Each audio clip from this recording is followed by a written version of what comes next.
Bem, senhores, eu sou o professor Roberto Campos e eu estou aqui trazendo mais uma aula de uma sequência de aulas que venho trazendo aqui no canal, cujo tema é fontes alternativas de energia e eficiência energética.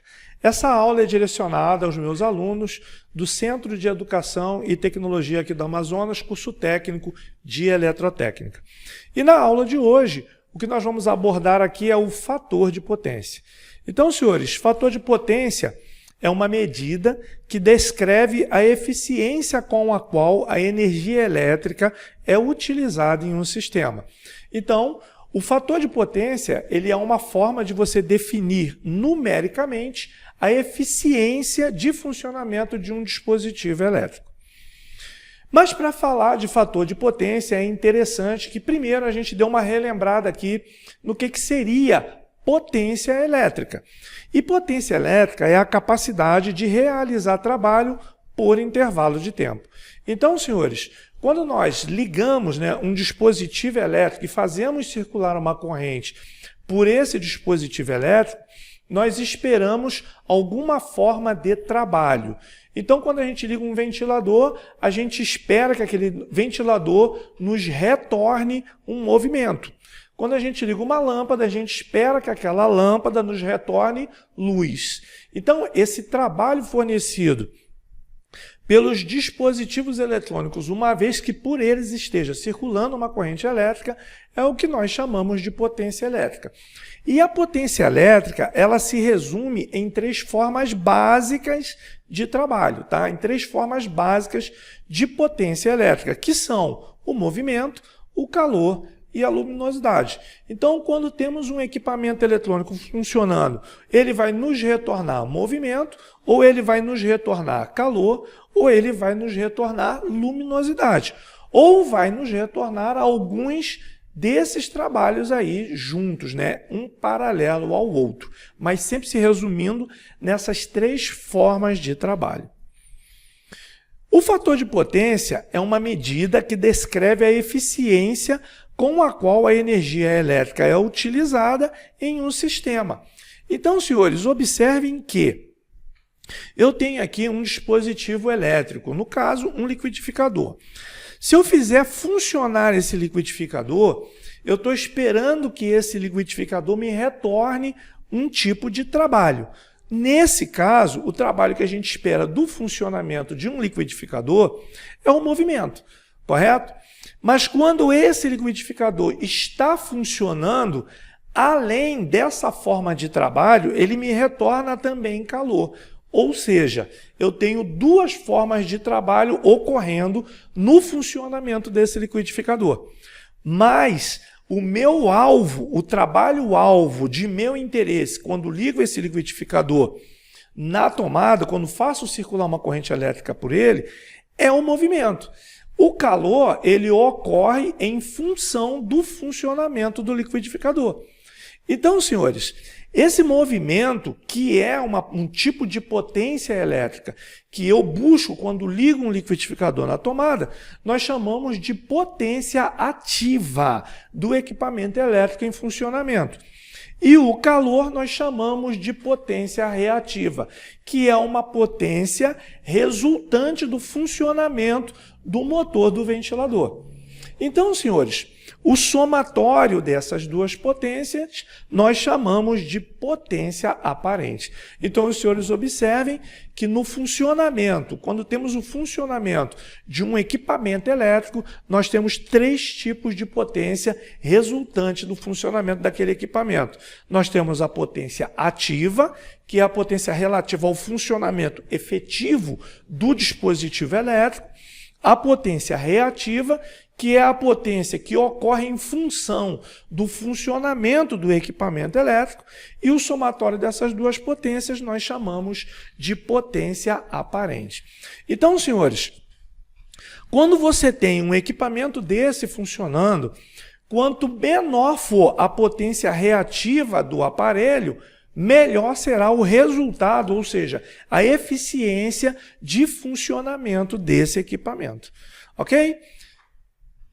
Então, como já disse anteriormente, essas são 3 formas de potência a serem consideradas em um sistema elétrico em funcionamento: a potência ativa, a potência reativa e a potência aparente. Bom, no funcionamento de um equipamento elétrico, consideramos potência ativa aquela referente à parcela efetivamente transformada em trabalho, cuja unidade medida é o watts. Então, senhores, quando aquele liquidificador está funcionando, potência ativa é a potência referente ao movimento executado por aquele equipamento elétrico, correto? Essa potência é como se fosse a potência real do equipamento. Ela é denominada potência ativa e os valores de potência ativa de um equipamento são dados em watts. Legal? Então, nós temos aqui como exemplo, né, a potência mecânica dos motores, a potência térmica dos chuveiros elétricos e aquecedores e a potência luminosa das lâmpadas. A potência reativa é a parcela transformada em campo magnético necessário ao funcionamento dos equipamentos elétricos indutivos. Então, essa potência, a potência reativa, ela tem como unidade de medida o volt-ampere. Beleza? Então, senhores, quando você tem um equipamento indutivo em funcionamento, ou seja, um motor, por exemplo, esse equipamento ele precisa gerar um campo magnético. E a potência despendida em forma de calor para a geração desse campo magnético, que vai ser responsável pelo giro do motor, é uma potência que nós chamamos de potência reativa. Beleza? Então, normalmente, como eu já disse, esse tipo de potência vai ocorrer em equipamentos indutivos, ok? Como motores ou transformadores.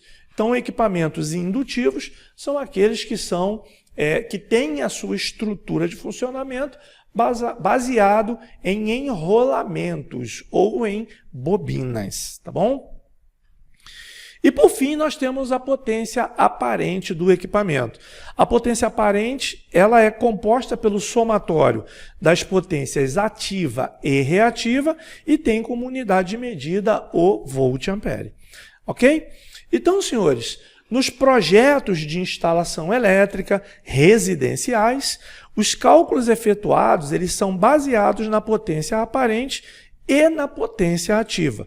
Portanto, é importante conhecer a relação entre essas duas potências para que se entenda o que é fator de potência. Então, senhores, acredito eu que no desenvolvimento do curso dos senhores, quando os senhores trabalharam a parte de projetos de instalações elétricas, os senhores devem ter levado em consideração o fator de potência de circuitos indutivos para fazer o cálculo e o dimensionamento das cargas dentro dos circuitos de uma edificação, correto? Mas esse não é assunto para a gente abordar aqui nesta aula. Voltando para o fator de potência, então, sendo a potência ativa uma parcela da potência aparente, não se esqueçam, senhores, potência ativa é a potência ativa somada à potência reativa é igual à potência aparente. Beleza? Então, observem, eu tenho lá a potência ativa do meu equipamento, olhando lá para o liquidificador, é o movimento que ele está entregando. Nós temos a potência reativa, que é o calor gerado no induzido do liquidificador para gerar o movimento, e o somatório dessas duas potências é o que chamamos de potência aparente. Então, sendo a potência ativa, que é essa aqui, ó, uma parcela da potência aparente, que é essa aqui, pode-se dizer que ela representa uma porcentagem da potência aparente que é transformada em potência mecânica, térmica ou luminosa. Então, a potência ativa é um percentual da potência aparente no funcionamento dos equipamentos eletrônicos que será convertida em trabalho, ou seja, movimento, né, calor ou luminosidade. Beleza? A essa porcentagem, então, é que nós damos o nome de fator de potência. Para fins de cálculos em projetos elétricos, o fator de potência, também denominado FP, é um número adimensional que varia entre 0 e 1. Então, senhores, o fator de potência de um determinado equipamento, ele pode variar entre 0 e 1. Então, senhores, o fator de potência, ele será determinado por um valor que pode variar entre 0 e 1. Beleza? E ele indica a eficiência com que a energia elétrica está sendo utilizada em um sistema.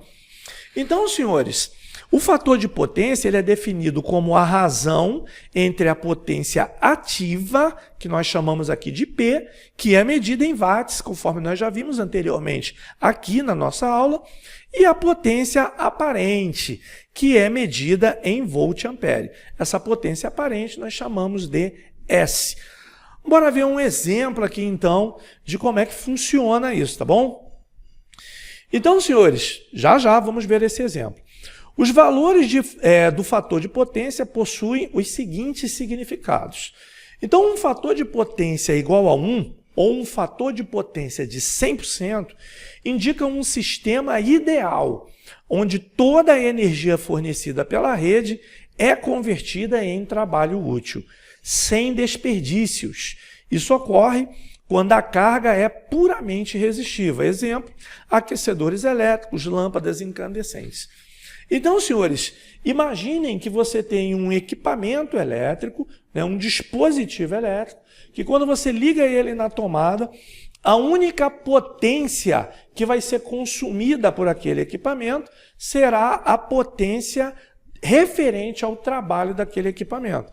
Então, vamos citar um exemplo aqui que não é real, tá legal? O liquidificador. Imaginem que quando você tem um liquidificador em funcionamento, o único consumo de energia que você teria seria em função do movimento das hélices do liquidificador. Ele não aqueceria para poder gerar esse movimento. Então, esse seria um equipamento elétrico cujo fator de potência seria de 100%, ou seja, eficiência de 100%, sem nenhuma perda.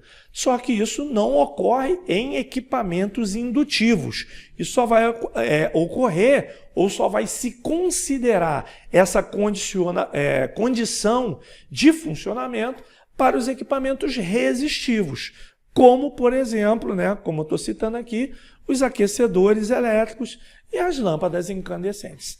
Legal? Muito bem. Nós também temos o fator de potência menor que 1, maior ou igual a 0,9. Então, qualquer valor menor que 1 e maior ou igual a 0,9 é considerado um bom fator de potência com uma pequena perda de energia reativa. Então, esse é um equipamento, quando o fator de potência dele varia de 0,9 a menor que 1, correto?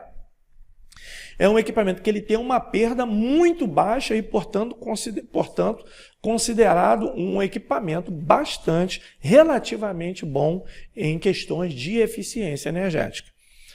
Quando temos um fator de potência menor ou igual a 0,9 e maior ou igual a 0,8, ou seja, de 0,8 a 0,9, um fator de potência de um equipamento qualquer que esteja entre 0,8 e 0,9, esse é um fator de potência aceitável, mas pode haver a necessidade de se fazer a correção dessas perdas por energia reativa. Tá bom? Especialmente isso vai ocorrer nas indústrias. Então, senhores, é levada em consideração a possibilidade de você fazer a correção do fator de potência de um sistema elétrico, ok? Mas ainda não é assunto para essa aula. Nós começaremos a abordar isso a partir das nossas próximas aulas. Mas dentro de um sistema elétrico, ou seja, você tem uma indústria. Essa indústria, por exemplo, tem vários equipamentos indutivos em funcionamento. Logo, essa empresa está tendo uma perda por potência reativa muito grande, correto? Então é possível, através de um banco capacitivo, você fazer a correção dessas perdas por potência reativa de maneira a aproximar mais o fator de potência, ou seja, a eficiência do funcionamento dos equipamentos do circuito elétrico dessa indústria, aproximar ele mais de 1, tá bom? Que esse fator de potência fique mais próximo de 1, tá bom? Então, é possível fazer essa correção do fator de potência. Não no caso de um equipamento, por exemplo, correto? Então, eu tenho ali um equipamento, ele tem ali um fator de potência, não se usa fazer correção de fator de potência para um equipamento, tá bom?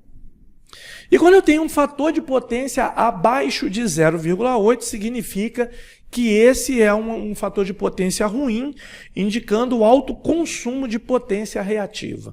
Ou seja, é um equipamento que ele está tendo uma perda por potência reativa muito grande para entregar a potência ativa.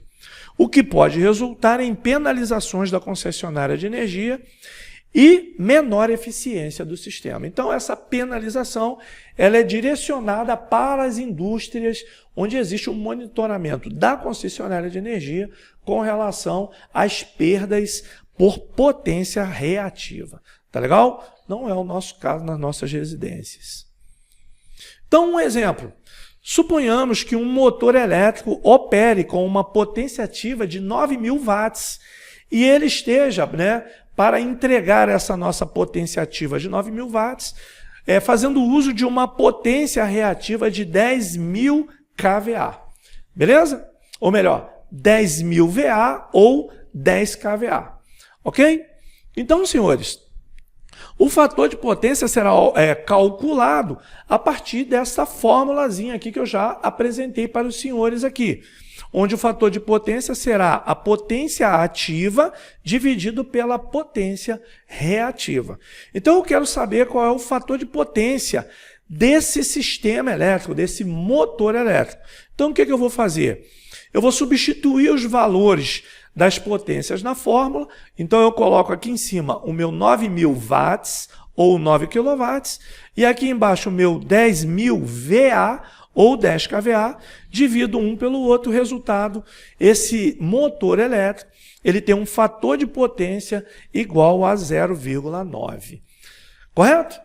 Esse fator de potência 0,9 ou 90% indica que o sistema está operando de forma eficiente, com baixas perdas de potência reativa, e como o fator de potência está acima de 0,9, não há necessidade urgente de correção desse fator de potência. Tá bom? Pois está dentro de um nível aceitável para a maioria das concessionárias de energia elétrica. Então, senhores, no segmento das nossas próximas aulas aqui, a gente vai fazer uma abordagem aqui a respeito desse procedimento que nós chamamos de correção do fator de potência. Ok? Por hoje, a gente fica por aqui e agradeço que os senhores estejam aqui acompanhando essa nossa série de aulas, tá bom? Um abraço, ficamos por aqui.